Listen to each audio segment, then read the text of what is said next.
Hello friends, welcome to part 2 of constitutional amendments related to national emergency. दोस्तों 1975 से 1978 का emergency period भारतीय लोकतंत्र का सबसे महत्वपूर्ण दौर माना जाता है। इस समय कई बड़े कॉन्स्टिट्यूशनल अमेंडमेंट्स हुए जिन्होंने जुडिशरी, पार्लियामेंट और फंडामेंटल राइट्स को इफेक्ट किया। तो आइए इसे इजी लैंग्वेज में समझते हैं। इमरजेंसी के दौरान महत्वपूर्ण amendments. 38 amendment act of 1975 emergency लगाने के फैसले को कोर्ट में चैलेंज करना मुश्किल बना दिया गया, यानी प्रेसिडेंट की इमरजेंसी पावर्स को ज्यादा प्रोटेक्शन दी गई। सरकार चाहती थी कि इमरजेंसी के फैसले कोर्ट्स ज्यादा हस्तक्षेप ना करे।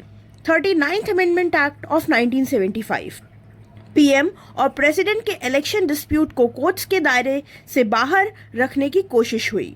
इंदिरा गांधी इलेक्शन केस के बाद यह अमेंडमेंट लाया गया। 42nd अमेंडमेंट एक्ट 1976, जिसे हम मिनी कॉन्स्टिट्यूशन के नाम से भी जाने जाते हैं, यह सबसे बड़ा और सबसे कंट्रोवर्शियल अमेंडमेंट माना जाता है। लोकसभा का कार्यकाल 5 साल से बढ़ाकर 6 साल किया गया। प्रियम्बल में सोशलिस्ट सेक्युलर इंटीग्रिटी शब्द जोड़े गए। जुडिशरी की पावर्स कम करने की कोशिश हुई और फंडामेंटल ड्यूटीज भी जोड़ा गया। शाह कमीशन ऑफ 1977 इमरजेंसी के मिसयूज की जांच के लिए बनाया गया। इसने बताया कि इमरजेंसी पावर्स का गलत इस्तेमाल हुआ था।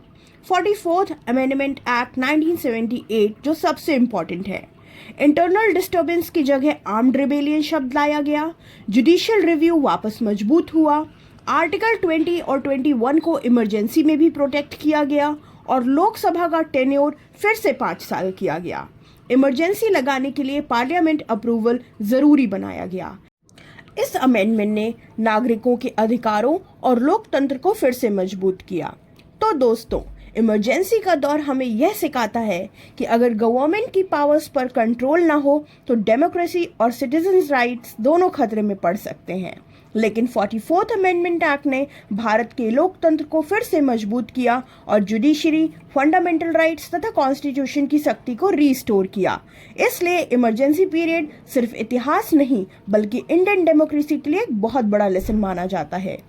तो दोस्तों, अगर कॉन्स्टिट्यूशन और पॉलिटी को ऐसे ही इजी लैंग्वेज में पढ़ना चाहते हैं तो मेरे चैनल लर्न पॉलिटी विद प्रीति को जरूर सपोर्ट करें, लाइक करें, शेयर करें और सब्सक्राइब करें। Thank you.